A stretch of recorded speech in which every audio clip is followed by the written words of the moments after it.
तीन आंख वाली बहू। घनश्याम और सुनीता को एक बेटा और बेटी थे। बेटे का नाम था अक्षय और बेटी का नाम था खुशबू। अक्षय की शादी हो चुकी थी और अक्षय की पत्नी का नाम अदिति था। अदिति घर के सारे काम दौड़ दौड़ कर करती थी। दिन में सोना तो जैसे उसने कभी सीखा ही नहीं था। रात को भी सोती तो ऐसी कि नींद की जरा सी आहट पर जाग जाती।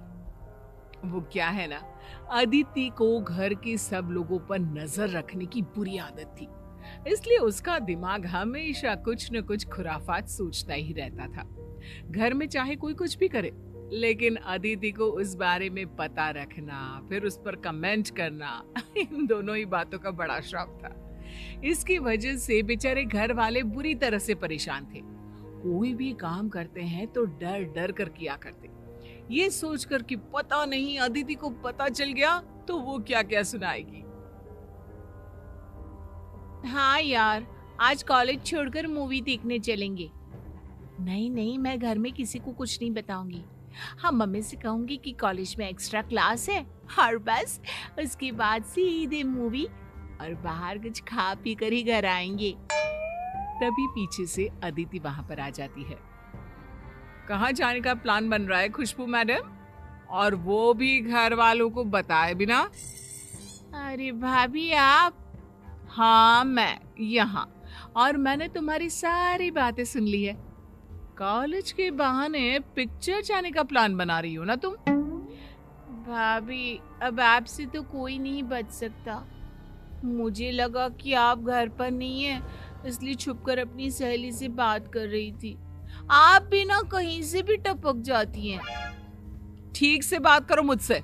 अभी जाकर मम्मी पापा जी को बता दूंगी कि आपकी बेटी कॉलेज के बहाने अपने दोस्तों के संग फिल्म देखने चली है। अरे नहीं नहीं भाभी, ऐसा प्लीज मत करना।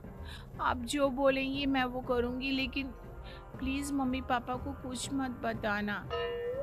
अगले दिन सुबह के वक्त, क्या बात है पापा, इस तरह चुपचाप क्यों बैठे हैं? आपकी तबीयत तो ठीक है ना? अब क्या बताऊं बेटा, इस उम्र में घर पे पड़े मन नहीं लगता। रिटायर्ड हो चुका हूँ, अब तो कोई दोस्त भी नहीं है। ये बात तो सही है पापा, इस उम्र में मन लगाना वाकई में बहुत मुश्किल होता है। आप कहे तो मैं आपको कहीं घुमाने लेकर जाऊं? क्या पापा जी, अब अपने बेटे से तो झूठ मत बोलिए। मतलब मैंने क्या झूठ बोला? मैंने देखा था पापा जी, सुबह सुबह जब आप मॉर्निंग वॉक करने जाते हैं, पार्क में कम से कम 10 से 15 दोस्त हैं आपके। किस तरह हंसी ठिठोली कर रहे थे आप सब। सब देखा था मैंने। हाँ दीदी, ठीक है बेटा, है मेरे दोस्त, बहुत सारे दोस्त हैं। मैं तो बस ऐसे ही उदास बैठा था, थोड़ा सर में दर्द हो रहा था ना, इसलिए। मेरी नजरों से कुछ नहीं बच सकता पापा जी, सब जानती हूँ मैं। मेरी ना तीनों आंखें खुली रखती हूँ। लेकिन बेटा, वो सारे दोस्त सुबह के वक्त मिलते हैं, उसके बाद तो सारा दिन बोर हो जाता हूँ ना मैं। पापा जी, मैं बताती हूँ आपको क्या करना चाहिए। किसी एनजीओ से जुड़ जाइए और उनके साथ काम करिए। इस तरह घर में सारा दिन खाली बैठे रहने से क्या होगा? लेकिन अदिति, अगर पापा को एनजीओ के साथ काम करने में कोई इंटरेस्ट नहीं है तो वो क्यों करेंगे? मैंने कहा ना, पापा जी के लिए वही बेस्ट है। मेरी जान पहचान का एक एनजीओ भी है, मैं वहां पर बात कर लेती हूँ। पापा जी, आप कल सुबह उठकर वहां चले जाना, आपका मन लगा रहेगा। कुछ दिनों बाद, माँ, वो मेरी कॉलेज में ना एनुअल फंक्शन है, तो मुझे एक नया ड्रेस खरीदना था। प्लीज मुझे कुछ पैसे दे दीजिए। खुशबू, अभी पिछले महीने ही तो तुझे इतना सुंदर ड्रेस दिलवाया था, वही पहन ले बेटा। मम्मी, वो ड्रेस तो मैं अपनी दोस्तों के सामने पहले ही पहन चुकी हूँ, मेरी फ्रेंड की बर्थडे में। अब फिर से एनुअल फंक्शन पे वही ड्रेस पहनूंगी तो अच्छा लगेगा क्या? तू बहुत बिगड़ती जा रही है, मेरी कोई बात नहीं सुनती खुशबू। मम्मी जी, मैं तो कहती हूँ खुशबू का थोड़ा ध्यान रखिए। कहीं ऐसा ना हो कि आपकी बेटी बिगड़ जाए। लेकिन भाभी मैंने ऐसा किया भी क्या? ड्रेस खरीदने से बिगड़ने का क्या कनेक्शन है? चलो ड्रेस खरीदने से ना सही, लेकिन छुप छुप कर मूवी देखने जाने से तो कनेक्शन है ना। क्या कहा तुमने? कौन जाता है छुप छुप कर पिक्चर देखने? आपकी बेटी खुशबू, और कौन पापा जी। और क्या पता ये नया ड्रेस किस लिए खरीद रही है। हो सकता है आप लोगों से झूठ बोलकर कल को शहर के बाहर पिकनिक मनाने भी चली जाए। भाभी ये आप कैसी बातें कर रही हैं? और वैसे भी ये मेरी लाइफ है। कॉलेज लाइफ सबकी जिंदगी में एक बार ही आती है। अगर मैं उसे एंजॉय करना चाहती हूँ तो इसमें गलत क्या है? वो सब छोड़ो, खुशबू साफ साफ बताओ, क्या तुम हम लोगों से झूठ बोलकर फिल्म देखने गई थी? नहीं मम्मी, ऐसा कुछ भी नहीं है। भाभी तो कुछ भी बोलती है। अच्छा, मैं कुछ भी बोलती हूँ? एक मिनट रुकिए मम्मी जी, मेरे पास ना सबूत है इस बात का। अदिति अपने फोन में खुशबू और उसकी सहेलियों का फोटो दिखाती है जिसमें वो फिल्म देखने गए थे। लेकिन भाभी आपको ये पिक्चर्स किसने दी? कौन देगा? उस दिन मैं तुम्हारे पीछे पीछे गई थी तुम पर नजर रखने के लिए कि आखिर जाती कहाँ हो तुम। बहू माना कि खुशबू अपनी सहेलियों के साथ फिल्म देखने गई थी, लेकिन इस तरह उसका पीछा करके उसकी जिंदगी पर नजर रखना ये तो अच्छी बात नहीं। हाँ बेटा, तुम सब लोगों की जिंदगी में इतनी दखल अंदाजी क्यों करती हो? तुम्हें क्या लगता है तुम सबको कंट्रोल कर सकती हो? कंट्रोल नहीं, इसे नजर रखना कहते हैं पापा। मैं ना अपनी सारी आंखें खोल कर चलती हूँ। अरे कल को कोई गड़बड़ ना हो, बस इसलिए। हाँ, आप लोगों को तो हर बात का बुरा लगता है। कुछ दिनों के बाद अक्षय अपने ऑफिस से काफी देर से लौट कर आता है। क्या बात है, रात के 10 बज गए। वैसे तो आप 6 बजे तक आ जाते हैं, आज इतना लेट कैसे हो गए? कुछ नहीं अदिति, वो बस ऑफिस में थोड़ा काम ज्यादा था, इसलिए देर तक रुकना पड़ा। कोई बात नहीं भैया, कभी कभी चलता है। वैसे भी ये आपकी लाइफ है। अगर आप काम के अलावा भी अपने लिए कुछ करें तो इस पे प्रॉब्लम नहीं होनी चाहिए किसी को। हाँ हाँ खुशबू, तुम तो अपने भाई की साइड लोगी ही, क्योंकि तुम भी तो यही सब करती हो ना। भाभी, मेरे कहने का वो मतलब नहीं था। और वैसे भी आप क्यों नाराज हो रही हैं?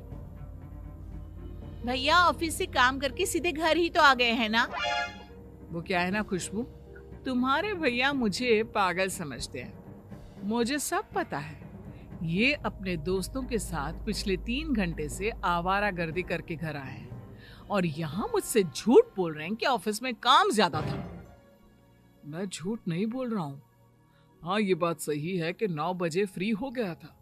उसके बाद कुछ देर अपने दोस्तों से बातें करने लग गया और हम लोग कॉफी पीने चले गए थे, बस। इसी को तो अपने दोस्तों के साथ आवारागर्दी करना कहते हैं। बीवी से झूठ बोलकर दोस्तों के साथ घूमते हो आप। लेकिन अदिति, तुम्हें कैसे पता चला कि मैं अपने दोस्तों के साथ कॉफी पीने गया था? अरे पता कैसे नहीं चलता, आपके दोस्त को फोन करके सारी खबर ले ली थी मैंने। आप पर पूरी नजर रखती हूँ मैं। मुझसे कुछ भी छुपाने की कभी भी कोशिश मत करना। अदिति, माना कि मैं तुम्हारा पति, लेकिन मेरी भी कोई पर्सनल लाइफ है। इस तरह नजर रखने का क्या मतलब है? अब आप इसे कुछ भी समझे, बस ये आदत है मेरी। और सुनो, अगली बार से ऑफिस से सीधे घर आना, समझे? घर में एक बीवी भी है जो तुम्हारा इंतजार करती है। आए बड़े दोस्तों के साथ कॉफी पीने वाले। इतना कहकर अदिति वहां से चली जाती है। उसके जाने के बाद, भैया आपको नहीं लगता भाभी हम सबकी लाइफ को कुछ ज्यादा ही कंट्रोल करती है? मेरा मतलब आप और मैं तो क्या, लेकिन उन्होंने तो पापा को भी नहीं छोड़ा। वही तो, मैं भी परेशान हो गया हूँ अदिति की इस आदत से। हर बात पर नजर रखती है। यार, मेरे किसी दोस्त का कॉल आया, मैंने उससे बात क्या कर ली, मैं कहाँ जा रहा हूँ, क्या खा रहा हूँ, ऐसा लगता है जैसे मेरी पर्सनल लाइफ तो है ही नहीं। और मैं अपने बारे में क्या बताऊं भैया, भाभी की नज़रों से तो बचना बहुत मुश्किल है। अपनी किसी सहेली से फ़ोन पर बात भी करती हूँ ना, तो उसकी सारी डिटेल भाभी को पता होती है। जानते हैं, मेरी सारी सहेलियों के नंबर अपने फ़ोन में सेव करके रखती है और कभी भी किसी से कुछ भी पूछ लेती है। वाकई में मेरी बीवी से तो भगवान ही बचाए। और फिर कुछ दिनों के बाद, बहू, मैं जरा अपनी सहेली को मिलने जा रही हूँ, 2 घंटे में लौट आऊंगी। ठीक है मम्मी जी, जल्दी आइएगा, फिर शाम का खाना देर से खाते हैं तो प्रॉब्लम हो जाती है ना आपको। अच्छा अच्छा ठीक है, जल्दी लौट आऊंगी। शाम के वक्त, मम्मी जी, आपने तो कहा था कि आप अपनी सहेली को मिलने जा रही हैं। हाँ, तो सुनीता अपनी सहेली को ही मिलने गई थी, और कहाँ जाएगी वो। पापा जी, आपको नहीं पता, मम्मी घर से झूठ बोलकर सीधे अपनी सहेलियों के साथ पार्टी मनाने चली गई थी। अरे बहू, तुमने क्या हम सब के अंदर सीसीटीवी कैमरा लगाया हुआ है? तुम्हें कैसे पता कि मैं किसी पार्टी में गई थी? लेकिन मम्मी, अगर आपको किसी पार्टी में जाना ही था तो आपने घर पर हम लोगों से झूठ क्यों बोला? इसलिए झूठ बोला मम्मी जी ने, ताकि कोई ये ना कहे कि इस उम्र में भी उनको पार्टी करने का शौक है। उन्हें तो अपनी सती सावित्री वाली इमेज बनाकर रखनी थी ना। क्यों मम्मी जी, सही कहा ना मैंने? अरे नहीं नहीं बेटा, ऐसी कोई बात नहीं है, तुम गलत समझ रही हो। मम्मी जी, आपने जो किया वो ठीक, लेकिन अगली बार से ध्यान रखिएगा, शाम के 5 बजे तक घर आ जाया कीजिएगा। वो क्या है ना, शाम को मुझे भी तो पार्क में घूमने जाना होता है, और फिर देर से खाना खाकर आप परेशान होती हैं, रात भर पेट में दर्द होता है और बार बार मुझसे दवाई मांगती है। इसलिए अगली बार ध्यान रखिएगा। अरे बहू, तुम तो जासूस की तरह नजर रखती हो। एक बार मेरी बात तो सुन लो, अपनी ही कहीं जा रही हो। अरे इसमें नजर रखने वाली क्या बात है? मैं तो आप सबका ख्याल रखती हूँ ताकि कल को कोई प्रॉब्लम ना हो। देखो बहू, मैं अपनी सहेली से मिलने जरूर गई थी, लेकिन मेरी सहेली के घर पर पार्टी थी, इस बात का मुझे अंदाजा नहीं था। अगर वहां पर पार्टी शुरू हो गई और उसने मुझे रोक लिया तो इसमें क्या परेशानी है?